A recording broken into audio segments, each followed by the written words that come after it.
지금 시각은 11시 30분입니다. KBS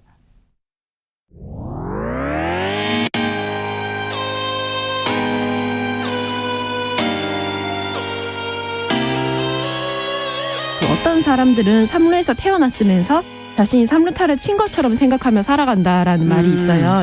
3분 즉석 카레 만들듯이 법안을 뚝딱뚝딱 잘 만들어내시는 분들이 왜 여기에 대해서는 이렇게 직무유기를 하고 있을까, 그런 문제가 들고 따끔하게 이 여성 팬티에 달려있는 정체불명, 의미불명의 리본에 대해서 생각을 하게 됩니다. 도대체 이 아이는 왜 있는가? 경쾌하게 정말 그런가요? 외신도 당황한 거죠. 이 사건을 보고. 도대체 한국에서 무슨 일이 벌어지고 있는 거냐. 이거 한국의 성보수주의 때문 아니냐. 할 말은 하면서 같이 고민해보겠습니다. 세상을 보는 따뜻한 시선, 정용실의 뉴스 브런치. 네, 필환경 시대를 맞아서 기후변화의 심각성을 되새기고 환경 이슈를 알아보는 시간이죠. 환경하자. 서울환경운동연합 최화영 활동가 전화로 연결돼 있습니다. 안녕하십니까? 네, 안녕하세요. 네, 오늘 오프닝에서 말씀드렸다시피 자전거에 관련된 얘기 나눈다고요. 네, 맞습니다. 네. 네, 아직 좀 날씨가 쌀쌀한 감이 있긴 한데, 그래도 이제 날씨도 많이 따뜻해지고. 네, 낮엔 괜찮아요. 네. 길어지고 하면서 좀 자전거 타기 좋은 날씨가 됐더라고요. 예. 네, 그래서 오늘 이제 자전거 중에서도 좀 공공자전거를 중심으로 한번 이야기해 보려고 합니다. 공공자전거. 네. 예, 요즘 진짜 따릉이 타는 분들 많이 보이더라고요. 그러니까 그만큼 자전거 인구가 늘었다는 얘기겠죠? 네, 맞습니다. 2017년 한국교통연구원의 통계만 봐도 이제 한국의 자전거 인구는 1,440만을 넘어섰다는 내용이 있고, 네, 또 그 중에서도 330만 명은 매일매일 자전거를 이용하고 있다고 합니다. 이 정도인 줄은 몰랐어요. 네. 네, 그리고 또 이게 또 단순히 자전거 인기가 많아졌다기보다는 상황적인 요인도 조금 있는데요. 네. 코로나로 인해서 또 안전한 비대면 이용 수단으로 이제 각광을 받으면서 아하. 네, 그래서 이용이 급증하기도 했었고, 또 요즘 국제 유가가 엄청 폭등을 했잖아요. 이거 그렇죠. 네, 그래서 이제 기름값 부담 때문에 자전거를 타야겠다 하면서 찾는 분들도 늘어나고 있습니다. 그렇군요. 네, 또 대표적으로 이제 서울시 공공자전거 따릉이를 살펴보면은 정말 인구가 많이 늘었다는 걸 확인할 수 있는데, 이제 2015년에 도입되어서 현재 도입 8년째가 되었는데, 이제 누적 이용 건수는 벌써 9천만 건을 넘겼고요. 네, 그래서 올해 상반기 안에 1억 건을 돌파할 것으로 예상하고 있습니다. 네, 1억 건. 야, 엄청나네요. 네. 이 자전거 이용자가 이렇게 많은데 이제 오늘 우리가 짚어봐야 될 내용은 그에 발맞춰서 자전거 이용 환경이 나아지고 있는가잖아요. 네. 예. 사실 이게 자전거에 관해서 계속 꾸준히 문제로 지적되어 왔던 부분이 자전거 도로가 부족하다는 점이 계속 언급이 되어 왔었는데, 이제 2020년 기준으로 서울시 전체 자전거 도로가 한 1258km 정도 되거든요. 근데 그 중에서 자전거만 이용할 수 있는 자전거 전용 도로 비율이 이제 182km로 한 비율로 따지면 14% 정도밖에 되지 않습니다. 예. 네, 이게 전국 평균으로 봤을 때도 한 보통 25% 정도는 되는데, 그거에 비해서도 아직 서울 자전거 도로는 굉장히 낮은 편인 거죠. 네네. 네, 또 법적 지위랑 이제 실제 이용 환경의 차이도 조금 있을 것 같은데, 사실 자전거는 도로교통법상으로 이제 차로 분류가 되어서 차로로 달려야 하는데, 또 자전거 도로를 보면은 도로가 보행로랑 같이 있는 자전거 보행자 겸용도로 비율이 70% 이상입니다. 맞아요. 네, 그래서 우리가 자전거를 상상할 때도 뭔가 차도에서 달리는 모습보다는 이제 보행자랑 같이 있는 그림이 조금 더 익숙하기도 하고요. 그래요. 네, 또 사실 차로는 굉장히 넓은데 이제 그거에 비해서 좁은 보행로를 두고 또 이거를 반으로 갈라서 자전거 도로를 만드는 상황이 좀 아이러니하다고 느끼기도 했었습니다. 아니 근데 저만 해도 지금 떠올려 보니까 이렇게 막 차로로 다니는 자전거를 볼 때 위험하다 이런 생각을 자연스럽게 하게 되거든요. 네, 그렇죠. 아무래도 그게 익숙한 현실인 거죠, 그죠? 네, 그래서 어떤 분들은 이거 보고 이제 보행자랑 자전거가 도로를 두고 싸운 게 참 을들의 전쟁 같다라는 표현도 하시더라고요. 예. 네, 그래서 버스 광고나 이런 데서도 자전거는 보행로가 아닌 도로로 나가주세요 하는 광고도 많은데, 네, 이제 막상 이제 차로로 나가게 되면 말씀해주신 것처럼 너무 차들이 쌩쌩 지나다니고 하다 보니까 여전히 그러기가 좀 쉽지 않은 환경이긴 합니다. 이게 현실이군요. 예. 근데 진짜 이게 자전거 전용 도로를 늘리자. 이게 다 돈으로 직결되는 거잖아요. 예산이 많이 필요할 텐데. 예. 네, 맞습니다. 그렇지만 이제 아직까지 자전거 관련 예산도 굉장히 좀 적은 편인데요.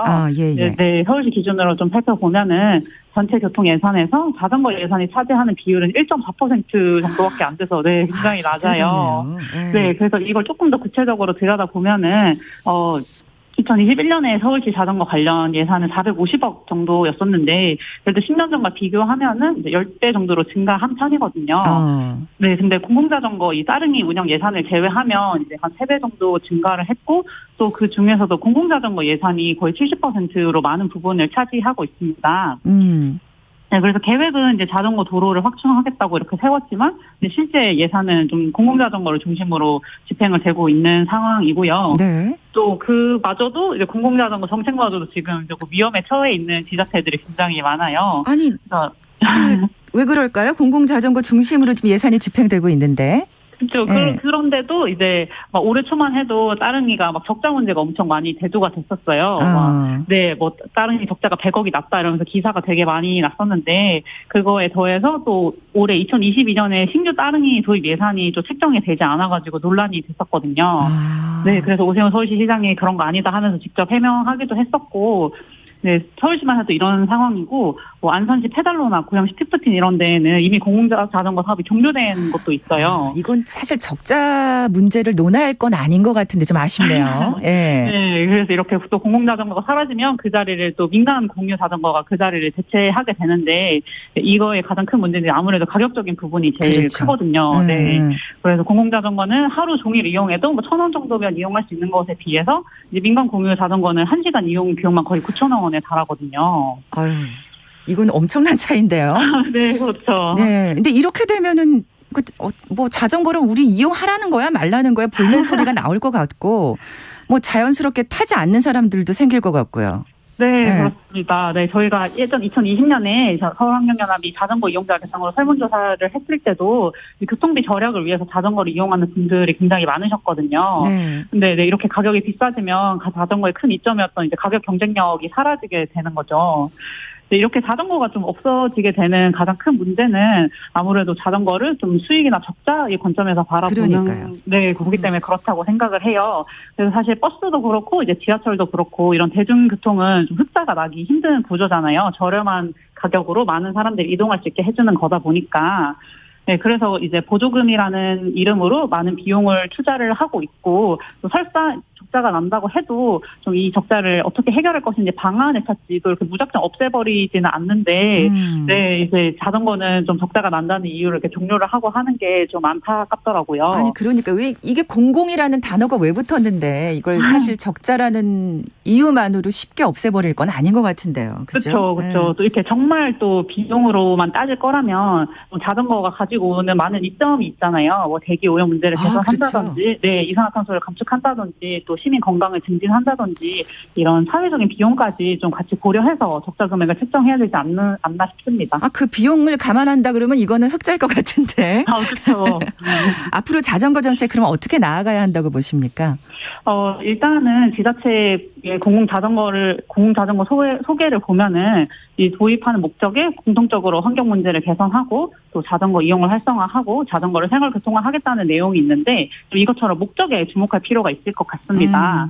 네, 말씀하신 것처럼 또 자전거 사업은 수익을 내기 위한 사업이 아니고 또 시민의 이동권을 보장하고 또 저렴한 가격으로 이동할 수 있게 해주는 수단이기 때문에 기본적인 이동권을 보장한다는 관점에서 바라봐야 할 것 같고요. 네, 예전에는 좀 교통권이 이런 복지 차원에서 인식되었다면 이제는 좀 모든 시민이 이동의 자유를 누릴 수 있는 기본권 측면에서 바라보고 정책이 만들어져야 할 것 같습니다. 기본권 측면. 정말 딱 들어맞는 말이 아닐까 싶은데 또 마지막으로 강조하고 싶은 말씀이 있으시다면 덧붙여 주시죠. 네, 우리가 지금 이동할 때 정말 많은 온실가스가 발생하고 있습니다. 사실 그리고 이걸 줄일 수 있는 손쉬운 방법도 이미 알고 있고요. 그래서 이렇게 기술로 좀 해결하려고 하기보다는 이미 나와 있는 자전거라는 이동수단을 적극 활용하는 것이 좀 더 효율적이기도 하고 이런 경제적인 면에서도 훨씬 좋을 것 같거든요.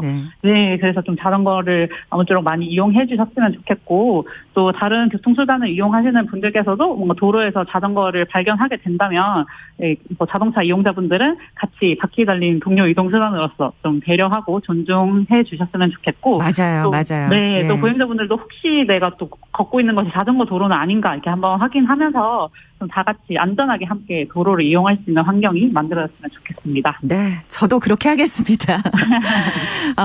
환경하자 오늘은 서울환경운동연합 최하영 활동가와 함께 시민들이 자전거를 더 친환경적으로 많이 이용하려면 어떤 정책이 뒷받침돼야 할까 얘기 나눠봤습니다. 오늘 말씀 고맙습니다. 네, 감사합니다.